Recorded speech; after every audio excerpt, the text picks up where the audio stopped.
Bismillahirrahmanirrahim. Assalamualaikum warahmatullahi wabarakatuh. Perkenalkan, nama saya Nisa Umaina Abdullah, Fakultas Ilmu Komunikasi 2020. Saya seorang mahasiswa dari Universitas Ihsan Gorontalo, dan pada kesempatan kali ini saya akan mempresentasikan sebuah produk, yaitu toples cantik.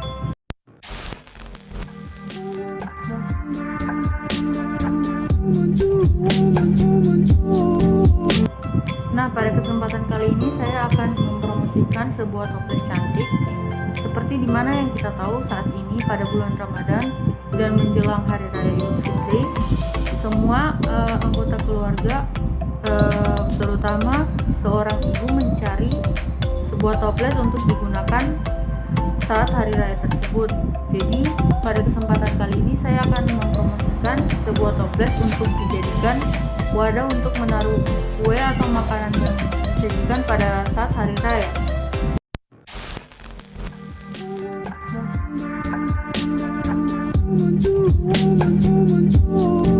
Periklanan dapat diklarifikasikan menurut tujuannya, yaitu memberikan informasi, membujuk, dan mengingat. Iklan merupakan salah satu alat promosi yang digunakan sebagai alat untuk mengantar pesan yang bertujuan untuk membentuk dan mengubah perilaku konsumen. Maka periklanan tersebut dapat dinilai efektifannya. Iklan yang baik dapat menarik perhatian, minat, dan mampu memenuhi kebutuhan, keinginan, serta mempengaruhi konsumen dalam proses pengambilan keputusan. Dalam hal ini, iklan dapat disajikan dalam bentuk media elektronik maupun media cetak. Komunikasi dalam bentuk iklan media cetak bisa menjadi pilihan bagi sebagian produsen yang ingin mengkomunikasikan produknya kepada konsumen, dikarenakan media cetak di Indonesia dibaca oleh hampir seluruh masyarakat Indonesia, antara lain yaitu koran, majalah, tabloid, buku, dan bulletin. Majalah adalah salah satu media cetak yang digemari oleh segmen kami, yang merupakan remaja dan dewasa yang dinamis dan aktif, khususnya majalah-majalah fashion, selebriti, otomotif, dan olahraga.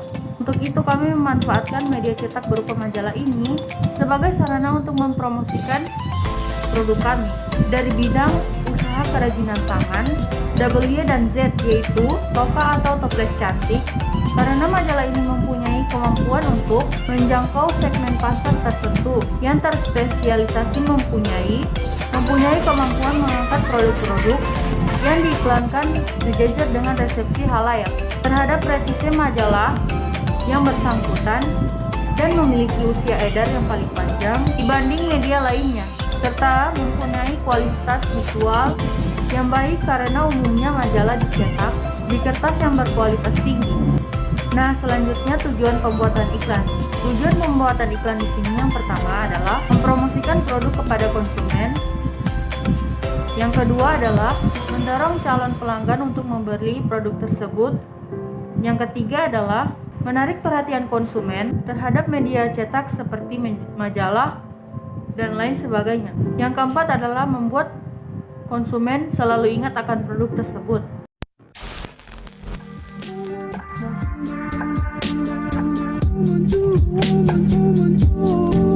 Yang pertama adalah tahap produksi. Tahap produksi di sini dibagi menjadi 3 bagian, yaitu yang A adalah praproduksi. Tahap praproduksi adalah tahap yang paling penting. Pada tahap ini ditentukan tujuan produksi, penentuan target-target, dan lain sebagainya. Tidak ada rumusan yang benar-benar baku pada tahap praproduksi. Tahap ini adalah promosi brand pada sebuah produk yang dimulai. Pengecekan alat-alat yang dibutuhkan menjadi hal yang sangat penting dalam tahap ini, serta persiapan produk yang menjadi objek dalam pembuatan iklan ini. Nah, yang kedua adalah produksi. Pada tahap ini, pengambilan gambar dilakukan dengan tuntas. Kebutuhan penampilan gambar sebelumnya telah dirumuskan pada tahap praproduksi. Pengambilan gambar sangat difokuskan pada produk-produk yang akan ditampilkan. Pada majalah idealnya yaitu bentuk gambar yang menarik minat konsumen dan mencakup banyak informasi mengenai produk toples cantik tersebut. Nah, yang ketiga adalah pasca produksi. Tahap pasca produksi di sini adalah semua bahan mentah produksi kumpulkan untuk diolah. Maksudnya adalah hasil dari pengambilan gambar produk tersebut akan diserahkan kepada ahlinya. Tim editing dari sebuah majalah yang menjadi wadah untuk mempromosikan produk tersebut.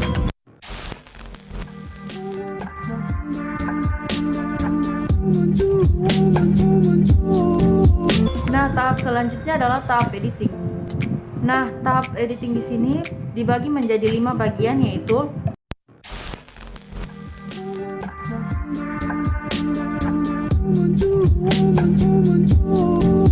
yang pertama adalah capturing. Capturing di sini adalah capturing di sini yang mencakup pada proses pemindahan materi-materi visual dari kamera ke komputer editing.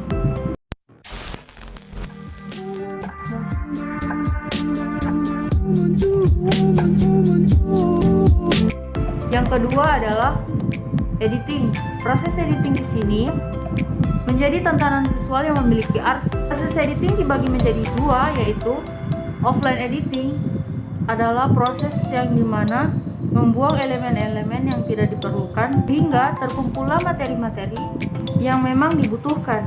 Proses kedua adalah online editing. Proses dari penyelarasan offline sesuai dengan apa yang menjadi konsep iklan tersebut.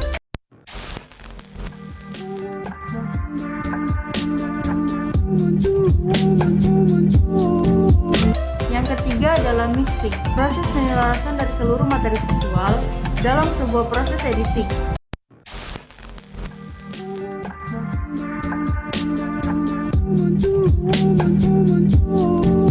Yang keempat adalah finishing.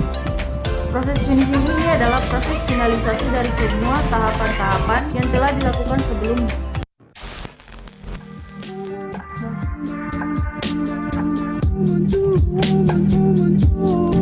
Yang terakhir adalah proses merubah seluruh materi editing menjadi sebuah gambar iklan yang dapat diminati.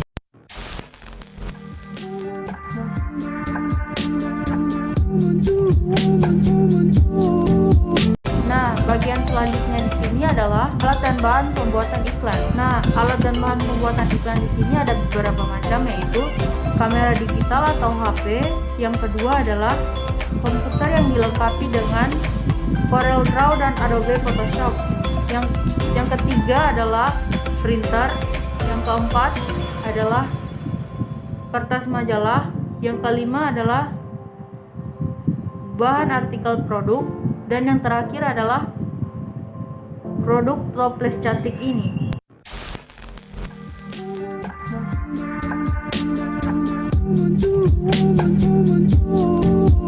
Nah, bagian selanjutnya adalah penjelasan desain iklan. Penjelasan desain iklan di sini dibagi menjadi beberapa tahap, yaitu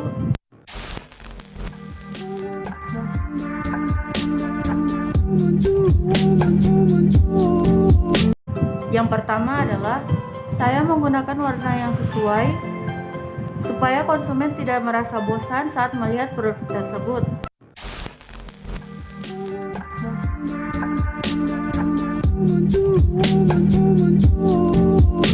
Yang kedua adalah menggunakan logo produk yang menarik yang bernama toka atau toples cantik sesuai dengan produk yang dihasilkan, yaitu toples yang terlihat cantik walaupun kan toples yang terlihat biasa terhadap produk yang dipasarkan.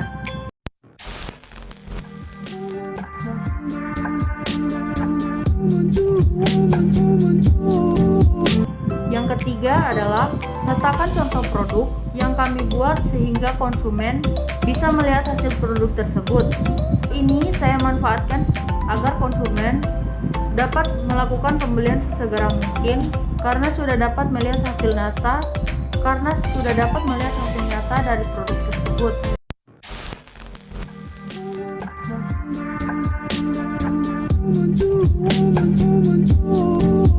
Yang keempat adalah menggunakan model-model yang menggunakan pakaian yang serasi, jadi konsumen dapat melihat kerapian dari iklan yang mereka lihat dan menjadi tertarik untuk membeli produk tersebut.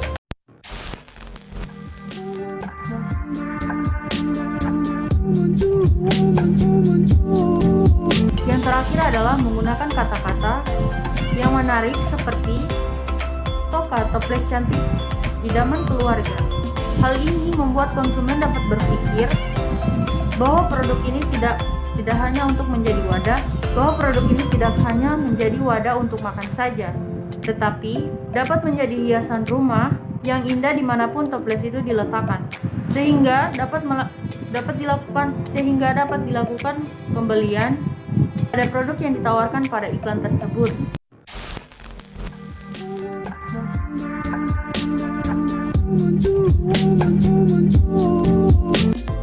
Nah, pada anggaran biaya kali ini saya tidak mencantumkan karena menurut saya produk ini saya pasarkan melalui media sosmed seperti Facebook, Instagram, Twitter, dan lain sebagainya.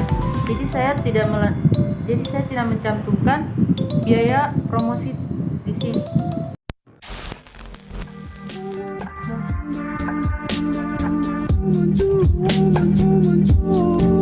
Nah, sekian presentasi dari saya.